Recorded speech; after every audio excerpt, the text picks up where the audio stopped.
Mangadu Gethsemane சுவிசேஷ சபை விசுவாசிகள் இணைந்து வழங்கும் பெலத்தியா. இப்பொழுது கெட்சமனே ஊழியத்தின் தலைமை போதகர் அவர்கள் கர்த்தருடைய வார்த்தையை பகிர்ந்து கொள்வார்.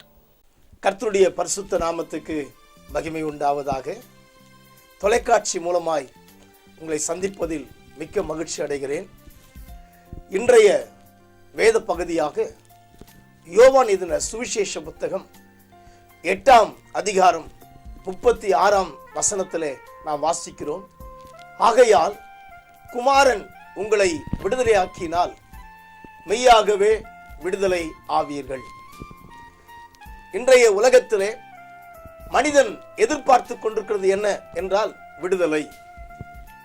விடுதலை பெற்றுக் கொள்வதற்காக மனிதன் பல முயற்சிகள் எடுக்கிறான். ஆனால் அவனால் விடுதலை பெற்றுக்கொள்ள முடியவில்லை. 2000 ஆண்டுகளுக்கு முன்பதாக இயேசு என்னும் இரட்சகர் இந்த உலகத்திலே விடுதலை செய்யும்படி இந்த உலகத்திலே மனிதனாக அவதரித்து இந்த உலகத்தில் வாழ்கிற எல்லா மனுஷனுக்கும் விடுதலை கொடுக்க விரும்பினார். இந்த உலகத்தில் வாழ்ந்த முற்பிதாக்கள் தேவனிடத்தில் விடுதலை பெற்றுக் கொண்டார்கள். சங்கீத புத்தகத்திலே எங்கள் பிதாக்கள் உம்மிடத்தில் நம்பிக்கை வைத்தார்கள், நம்பின அவர்களை நீர் விடுவித்தீர். வேதத்திலே முற்காலத்திலே வாழ்ந்த பரிசுத்தவான்கள் ஆண்டவரிடத்திலே ஒரு முழுமையான நம்பிக்கை வைத்தார்கள். அப்படி நம்பிக்கை வைத்ததினாலே அவர்களை கர்த்தர் விடுவித்தீர் என்று சொல்லி சங்கீதக்காரனாகிய தாவீதின் புத்தகத்திலே நாம் வாசிக்கிறோம். யோபு என்ற பரிசுத்தவான் இருந்தான். அவன் ஒரு நல்ல பரிசுத்தவான். அந்த மனுஷனை குறித்து வேதம் சொல்கிறது. யோபு புத்தகம் 1ஆம் அதிகாரம் 1ஆம் வசனத்திலே அவன் உத்தமனும் சன்மார்க்கனும் தேவனுக்கு பயந்து பொல்லாப்புக்கு விலகுனாய் இருந்தான் என்று சொல்லி யோபை பற்றி வேதத்திலே தெளிவாய் வாசிக்கிறோம். அப்படிப்பட்ட தேவ மனுஷனாகிய யோபு அவன் பரிசுத்தனாய் இருந்தான். அவனை பற்றி வேதம் சொல்லுகிறது, அவன் கிழக்கித்திய புத்திரர் எல்லாரிலும் பெரியவனாயிருந்தான் என்றும் வேதத்தில் சொல்லப்பட்டிருக்கிறது. அதாவது அவன் வாழ்ந்த காலத்திலே வாழ்ந்த மக்களுக்குள்ளே அவன் பெரியவனாயிருந்தான். அப்படிப்பட்ட யோபு என்ன செய்தான்? தான் மாத்திரமல்ல தன்னுடைய பிள்ளைகளையும் பரிசுத்தமாய் வாழ வேண்டும் என்று தீர்மானித்து வாழ்ந்தவன் தான் அந்த யோபு.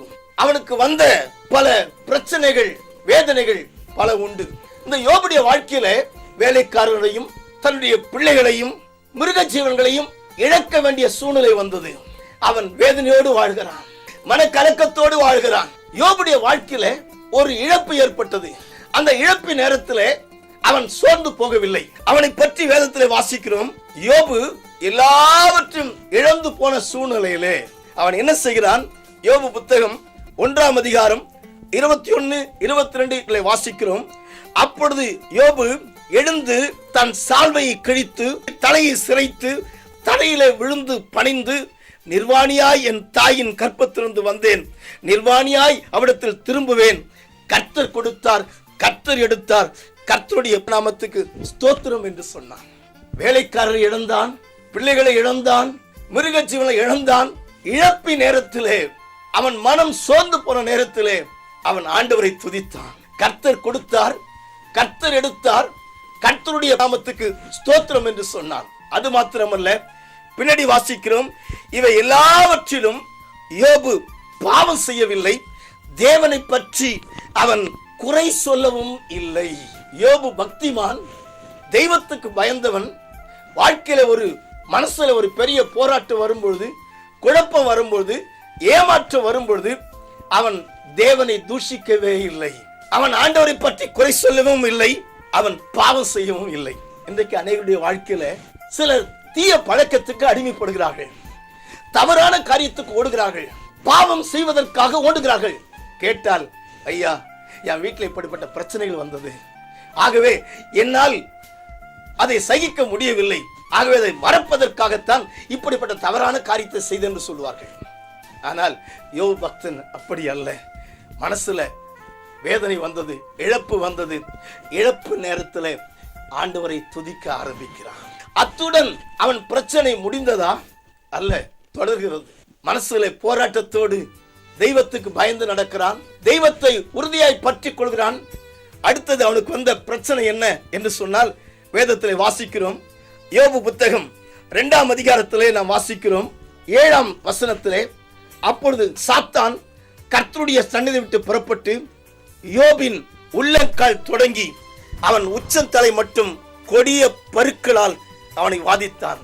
அவன் ஒரு ஓட்டை எடுத்து தன்னை சுரண்டி கொண்டு சாம்பலிலே உட்கார்ந்தான். அடுத்த நிலைமை என்ன தெரியுமா? சரீரங்களே வேதனை. முதல்ல உள்ளத்துல வேதனை, மனவேதனை. 2வது சரீரத்துல வேதனை. கைகள் உடம்பெல்லாம் புண்கள் வந்தது. ஓட்டையத்து சுரண்டுகிறான். வேதனை, உள்ளத்திலும் வேதனை, சரீரத்திலும் வேதனை. இப்படி வேதனை மத்தியில் இருக்கும் பொழுது அவருடைய மனைவி அவளை பார்க்கிறாள். 9ஆம் வசனத்தில் வாசிக்கிறோம், அப்பொழுது அவன் மனைவி அவனை பார்த்து, நீர் இன்னும் உத்தமத்திலே உறுதியாய் நிற்கிறீரோ, தேவனை தூஷித்து ஜீவனை விடும் என்றான். யோபு பார்த்தீங்கன்னா பிள்ளைகளை இழந்தான், சொத்தை இழந்தான், மிருக ஜீவனை இழந்தான். இருப்பினும் ஆண்டவர் மேல் நம்பிக்கை வச்சிருந்தான். 2வது சரீரத்துல வேதனை, தாங்க முடியாத வேதனை. அந்த நேரத்திலும் ஆண்டவர் மேல ஒரு முழுமையான நம்பிக்கை வச்சிருந்தான். அடுத்தது தன் மனைவி தன் புருஷனை பார்த்து நிந்திக்கிறார். என்ன சொல்கிறார்? இன்னும் உன் உத்தமத்தில் உறுதியா இருக்கிறாயா, தேவனை தூஷித்து ஜீவனை விடு, சாவுடா அப்படின்றான். இப்படி வேதனை மத்தியிலும் யோபு தெய்வத்துக்கு பயந்ததனால அவன் தெய்வத்தின் மேல் நம்பிக்கையா இருந்ததை நாம் வேத பகுதியிலே நாம் வாசிக்கிறோம். இன்றைக்கு அனைவருடைய வாழ்க்கையில சரியத்துல வேதனை வரும் பொழுது தீய பழக்கத்துக்கு அடிமையா மாறுவார்கள். கேட்டால் இந்த தீய பழக்கத்திற்கு அடிமையாய் மாறுறதுக்கு காரணம் என் சரியத்துக்கிற வேதனை. பல ஆண்டுகளுக்கு முன்பதாக குடிக்கிற ஒரு சகோதரனை சந்தித்தேன்.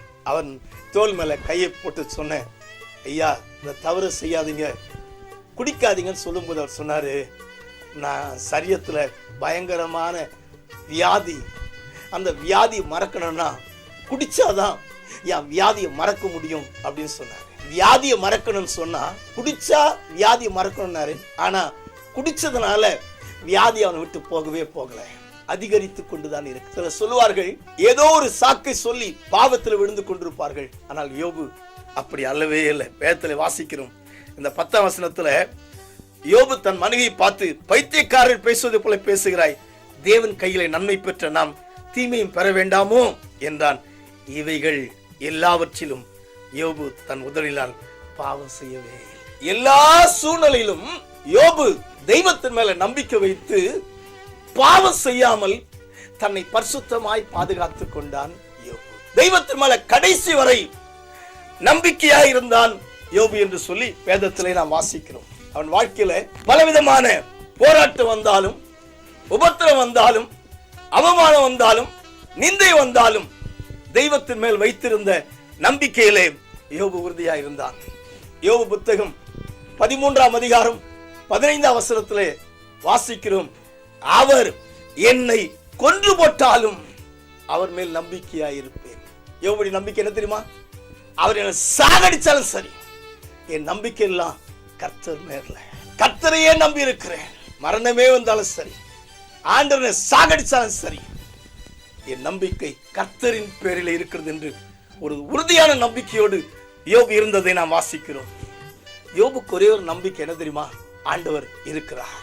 பைபிள்ல யோபு புத்தகம் 19ஆம் அதிகாரம் 25ஆம் வசனத்திலே நாம் வாசிக்கிறோம், என் மீட்பர் உயிரோடு இருக்கிறார். யோபுடைய நம்பிக்கை என்ன தெரியுமா? அவர் உயிரோடு இருக்கிறார். அவனுக்கு ஒரே ஒரு நம்பிக்கை, நான் ஆராதிக்கிற தேவன் செத்து போன ஆண்டவர் அல்ல, சிலை அல்ல, அவர் உயிரோடு இருக்கிற ஆண்டவர். ஆகவே யோபு இந்த வசனத்துல, என் மீட்பர், என்னை மீட்கிறவர், என்னை ரட்சிக்கிறவர், என்னை விடுவிக்கிறவர் உயிரோடு இருக்கிறார் என்று யோபு ஆண்டவரை நம்பினான். கேட்கிற அன்பு சகோதர சகோதரிகளே, உங்கள் வாழ்க்கையில எப்படிப்பட்ட பிரச்சனை வந்தாலும் சரி, போராட்டம் வந்தாலும் சரி, உபத்திரம் வந்தாலும் சரி, நெருக்கம் வந்தாலும் சரி, ஒரே ஒரு நம்பிக்கை, நாம் ஆராதிக்கிற ஆண்டவர் அவர் உயிரோடு இருக்கிறார். இதைதான் யோபு விசுவாசித்தான், என் மீட்பர் உயிரோடு இருக்கிறார் என்று சொல்லி. யோபு புத்தகம் 23ஆம் அதிகாரம் 10ஆம் வசனத்துல நாம் வாசிக்கிறோம், ஆனாலும் நான் போகும் வழியை அவர் அறிவார், அவர் என்னை சோதித்த பின் நான் பொன்னாக விளங்குவேன். ரொம்ப அழகா சொல்றாரு பாருங்களேன். என் வாழ்க்கையில சோதனை வருது, நான் போற வழி அவருக்கு தெரியும், நான் நடக்கிற வழி அவருக்கு தெரியும், என் ஜீவி அவருக்கு தெரியும். ஆகவே நான் போகிற வழியை அவர் அறிந்திருக்கிறார். நான் சோதித்த பின் பொன்னாக விளங்குவேன் என்று சொல்லி யோபு பக்தன் சொல்கிறதை பார்க்கிறோம். வாழ்க்கையில சோதனையா, போராட்டங்களா, உபத்திரவமா, கடைசி வரை கர்த்தர் மேல நம்பிக்கையாயிரு. யோபுடைய நம்பிக்கையின் வார்த்தை. யோபு புத்தகம் 42 அதிகாரம் 2 வசனத்துல சொல்றாரு, தேவரீர் சகலத்தையும் செய்ய வல்லவர், நீ செய்ய நினைத்தது தடைபடாது என்பதை அறிந்திருக்கிறேன் சொல்லுகிறார். யோபுக்கு ஒரு முழுமையான நம்பிக்கை. தேவரீர் சகலத்தையும் செய்ய வல்லவர், நீர் எல்லாவற்றையும் செய்ய வல்லவர், நீ செய்ய நினைத்தது ஒரு நாளும் தடைபடாது. யோபு முழுமையா நம்பினான். நீ எல்லாத்தையும் செய்யக்கூடிய ஆண்டவரப்பா, நீ செய்ய நினைச்ச காரியம் ஒரு நாளும் தடைபடாது என்று சொல்லி யோபு முழுமையாக கர்த்தரை நம்பியே இருந்தார். அது மாத்திரமல்ல, யோபுடைய கடைசி சூழ்நிலை பார்க்கும்போது, யோபு இந்த சூழ்நிலையில, சோதிக்கப்பட்ட சூழ்நிலையில, அவமானப்பட்ட சூழ்நிலையில, வேதனைப்பட்ட சூழ்நிலையில, யோபு புத்தகம் 42 அதிகாரம் 10 வசனத்துல வாசிக்கிறோம்.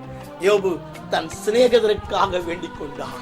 தனக்காக அல்ல, தன் மனைவிக்காக அல்ல, உறவினருக்காக அல்ல, தன் சிநேகிதருக்காக யோபு வேண்டிக் கொண்டான். வேதம் சொல்வது, கர்த்தர் அவன் சிறையிருப்பை மாற்றினார், அவனுக்கு ஒரு விடுதலை தந்தான் என்று சொல்லி வாசிக்கிறோம். யோபு கடைசி வரை ஆண்டவர் மேல ஒரு முழுமையான நம்பிக்கை வைத்திருந்தான். நம்பின அவனை கர்த்தர் விடுவித்தார். உனக்காக நான் ஜெபிக்க விரும்புகிறேன். பரலோக பிதாவே, வாழ்க்கையிலே பலவிதமான போராட்டத்தின் மத்தியிலே, சோதனையின் மத்தியிலே, நெருக்கத்தின் மத்தியிலே, அவமானத்தின் மத்தியிலே எனக்கு விடுதலை கிடைக்குமா என்று எண்ணி அங்கலாய்த்துக் கொண்டிருக்கிற மக்களுக்காக ஜெபிக்கிறோம். விடுதலை எதிர்பார்த்து ஏங்கிக் கொண்டிருக்கிற மக்களுக்காக ஜெபிக்கிறோம். ஆண்டவரே, ஒரு மெய்யான விடுதலை கர்த்தர் தருவீராக. சரீரங்களே வியாதியோடு பலவீனத்தோடு வாழ்ந்து கொண்டிருக்கிற மக்களுக்காக ஜெபிக்கிறோம். இந்த தொலைக்காட்சி மூலமாக ஜெபத்தை கேட்டுக் கொண்டிருக்கிற அனைவர் மேல கர்த்தருடைய சுகமளிக்க வல்லமை இப்பொழுது இறங்கி வருவதாக என்று நான் ஜெபிக்கிறேன். பிசாசின் பிடியினாலே, செய்வனை கட்டினாலே கட்டப்பட்டு விடுதலை இல்லாமல் தத்தளித்துக் கொண்டிருக்கிற பிள்ளைகளை கர்த்தர் இப்பொழுது தொடுவீராக. இயேசுவின் நாமத்தினாலே அவருடைய சரீரத்தை கட்டி வச்சிருக்கிற எல்லா பொல்லாத ஆவிகள் இப்பொழுது இயேசுவின் நாமத்தில் விலகி போகும்படி கட்டளை கொடுக்கிறேன். கர்த்தர் இறங்கி நம்முடைய பிள்ளைகளை தொடுவீராக. ஒரு தெய்வீக சுகத்தை, பலத்தை கட்டளையிடுவீராக என்று நான் ஜெபிக்கிறேன். இந்த ஜெபத்தை கேட்டுக் கொண்டிருக்கிற அனைத்து மக்களையும், குடும்பங்களையும் கர்த்தர் ஆசீர்வதிப்பீராக என்று நான் ஜெபிக்கிறேன். உம்முடைய ஊழியக்காரனாகிய நான் நீர் எனக்கு கொடுத்த அபிஷேகத்தை சார்ந்து கொண்டு நம்முடைய பிள்ளைகள் ஒவ்வொருவரையும் நான் வாழ்த்துகிறேன், ஆசீர்வதிக்கிறேன். அப்பா, நம்முடைய ஜனங்களை ஆசீர்வதியும், ஆசீர்வதியும். இயேசு கிறிஸ்துவின் நாமத்தில் ஜெபிக்கிறோம். ஜெபங்கள் நல்ல பிதாவே. ஆமென். ஆமென். God bless you. தேவன் உங்களை விடுதலை செய்திருப்பார் என்று நம்புகிறோம்.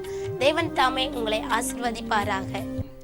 எங்கள் விலாசம் பாஸ்டர் ஏ தேவதயாளன், கெத்சமனே சுவிசேஷ சபை, 47 அண்ணா தெரு, மாங்காடு, சென்னை 600122. தொடர்புக்கு 9444175348.